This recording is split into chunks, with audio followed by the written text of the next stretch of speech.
A couple accused of killing their own two daughters, believing that they can be resurrected, has been arrested by the police in Andhra Pradesh. The police say the highly educated couple appeared to be in a trance when they bludgeoned the young women to death inside their own home on Sunday evening.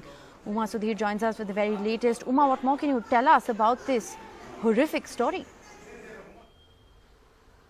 Rishika, right now, the police have arrested both the parents, the father as well as the mother. The father has been named as accused number 1 and the mother is accused number 2 in this particular case. What the police are telling us is that the father seems to have kind of come out of the trance as of now, and the mother, in fact, when she went into the police jeep also, she was singing and dancing and seemed to be still in that same trance. Whether there was the act of any kind of a tantric who was kind of influencing them during this period of lockdown, that is something that is still being investigated. They are looking at CCTV footage, not just from the last 4 days when we are told that there was absolutely no activity around the house, meaning they did not allow anyone to enter the house at all. That is something that is being investigated. But two important things. One is video footage of when the police in fact went into the house after they were informed by the friend of the father that he and his wife have carried out this particular act. This friend alerted the police, after which the police went in, and the scenes inside the house at that time suggest of a very, very surreal kind of an atmosphere where the mother, in fact, has bludgeoned her daughters to death in front of the father, is what both the couple are telling the police. And they have also said that the wife was insisting, repeatedly, that she would be able to resurrect them and bring them back to life.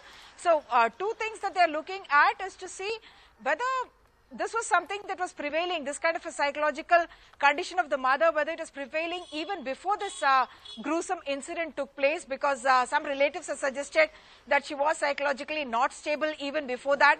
Second, the father was not able to resist the ideas of this lady, and in fact seemed to have been convinced enough by her to go along with her. But somewhere through, from the video, we understand that for 4 to 5 hours the girls had been bleeding before the father decided to report it to one of his friends who in fact alerted the police. So the impact of the lockdown is also something that's being looked at, because these were girls who were progressive, traveling elsewhere and studying elsewhere, and very, very well-to-do academically. The parents also very well-to-do, not just in financial terms, but in terms of education and exposure.